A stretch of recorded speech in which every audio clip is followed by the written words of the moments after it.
Guys, I can't hold on much longer. I have been quietly playing Donkey Kong Bananza pretty much every single day, and I'm gonna be honest, I am yet to finish this game. Not because it's not fun enough, but more because I just get so caught up exploring this world. This game is so fun to explore, but I realized that I probably couldn't hold off giving my thoughts in a video much longer. I mean, the game has been out for over a month now, and a lot of people have already made videos on them. So I thought it was about time I gave my thoughts and impressions on the brand new Switch 2 game, Donkey Kong Bananza, the first 3D Donkey Kong platformer since Donkey Kong 64 on the Nintendo 64, all the way back in 1999. These are my thoughts on Donkey Kong Bananza. What's up guys, Mike here, welcome back to the channel. Make sure you hit the subscribe button for more content like this. Let's do it. Okay, so I want to start off and reiterate that I have not finished the game, but I do have to admit that the ending of the game has been spoiled for me. Not entirely spoiled, but spoiled. Like, I know who the final boss in the game is.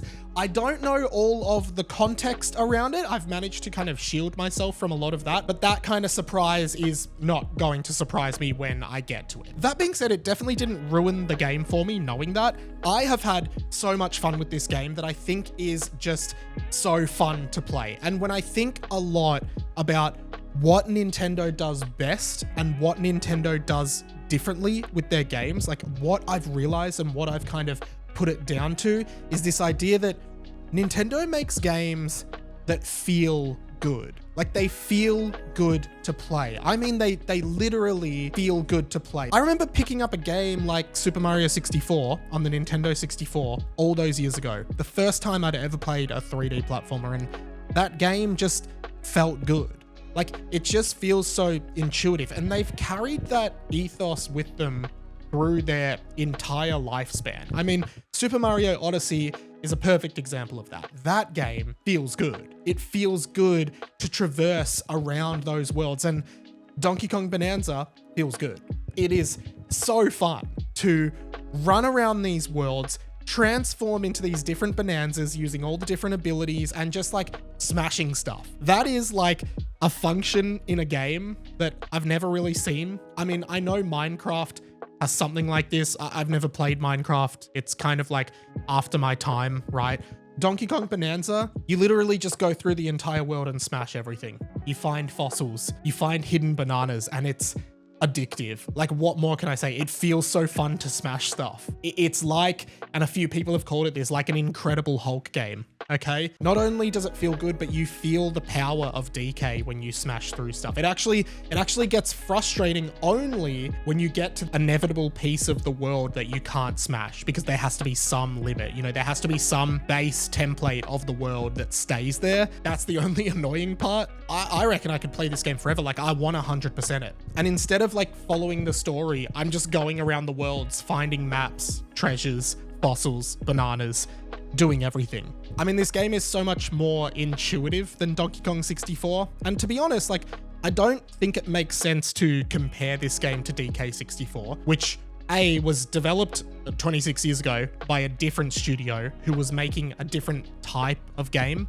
And B, like, I don't think this game is supposed to make you think of DK64 other than Donkey Kong's in it. I mean, I loved DK64 because you could play as different characters and they all had different abilities, but like, replaying that game as an adult, you realize it's not an intuitive game. And I might do a video about that on my channel sometime soon. Bananza is so different. You know, like Bananza, just like everything feels like it makes sense. All the bonus stages are fun.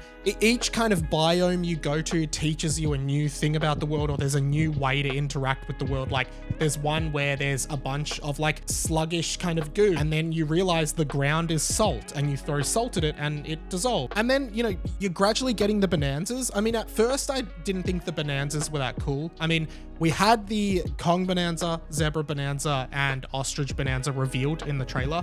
But then I was pleasantly surprised when we hit the Elephant Bananza, the one where you can just vacuum everything up. That one is so much fun and just like completely changes it from smashing to vacuuming. I love that. I wish you could just do infinite vacuum because that is such an epic ability. Hey guys, just quickly, if you are enjoying this video, my channel is growing all the time and I'm so grateful for the new subs. I recently hit 10k subs, which is awesome. And if you want more 90s, 2000s, Gen Z, millennial, nerd, geek, pop culture, then I'm covering it on this channel. So I would really love to have you along for the ride, and it would mean a lot to me if you subscribe. So yeah, check it out. Thanks. The story so far is amazing. I love the development of Pauline as a character, and I love the character of Pauline.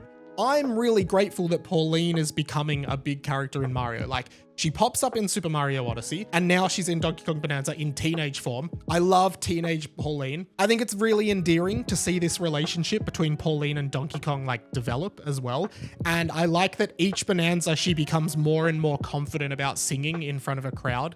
I think it's a really great, simple storytelling technique. And you really feel, even though Donkey Kong doesn't talk, you really feel the relationship between DK and Pauline as the game continues. I'm not joking, like, you really feel this connection between them, and it's quite solemn and nice. Like, this game, as much smashing and destroying you're doing, it's quite cozy at times, you know? Like, it feels really wholesome a lot of the time. I like that you can even break the NPCs, like the shopkeepers and stuff. You can break them and they just restructure themselves. I really like that as a function as well. I think that's really awesome. I think the biggest surprise, and maybe this is an interesting review or thought dump of this game for me, because I was assuming, like I think most people were, that this was a prequel because Pauline is young. However, it's not a prequel, and you kind of find that out. I think the first time it's like officially confirmed is when you get to the racing layer, and if you've finished the game and you're watching this, you'll already know. I don't actually know, so I'm speculating, but you get to the racing layer, you meet Diddy and Dixie, you see them for the first time, and they talk about all the old games. Like, they talk about Donkey Kong Country 2, etc., right? So they talk about those happening, which means that this happens after all of that, which is really interesting. And then I realized that a lot of the enemies, when you smash through them, are crocodiles. Like, they have a crocodile shape. And then the other Easter egg that it took me ages to actually realize this is a lot of the fossils you're collecting, characters, enemies and allies from previous Donkey Kong games. One of the like mega fossils is On Guard. There's also like the naughty, like the little beaver fossils. Like, they're explicitly are the enemies from Donkey Kong Country.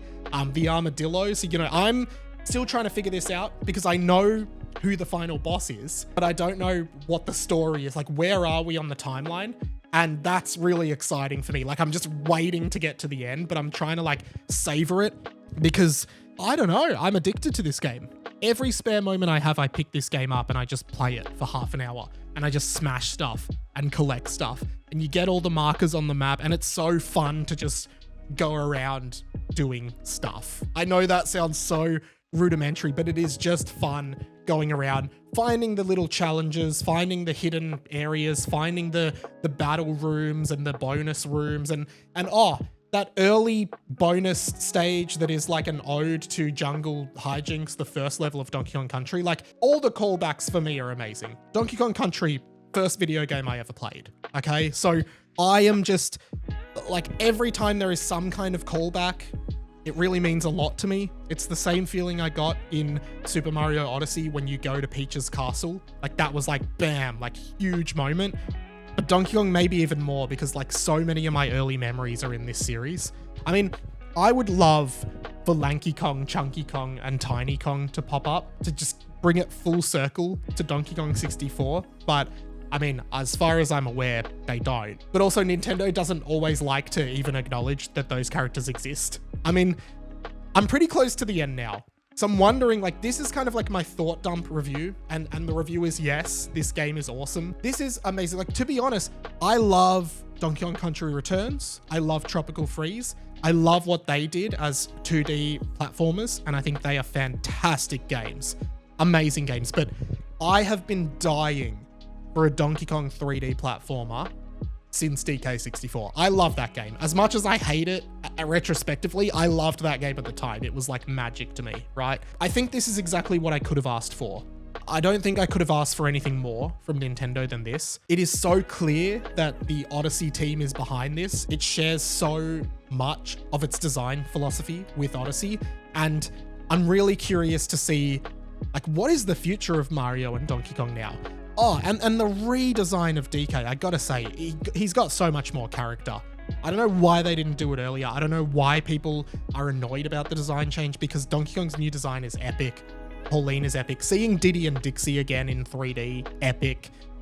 This game is amazing. Like, the shorthand is this game is amazing and it's worth all of its dues, and it's just incredible. So pick it up if you have the chance. Whew, thank you so much for watching this, guys. Have you played Donkey Kong Bananza? I would love to know your thoughts down in the comments. And if you have any questions about it, if you're thinking of getting it or you like the old DK games, leave them in the comments below. If you can't think of a comment, but you want to help me out in the algorithm, which is very helpful if you do, just comment below, "Ooh, banana," like the classic catchphrase from DK64, which they brought back in Donkey Kong Bananza. While I've got you, I'm all over the internet doing dumb stuff that I think is cool. All my links are down there. And if you like this video, YouTube thinks you might like this one. But if you just want to watch a bunch of Nintendo related content, oh, what's this? A playlist all about exactly that? Why wouldn't you binge it? That's pretty much it from me though. My name's Radio Mike. This has been the Inside of My Mind, and I'll catch you later.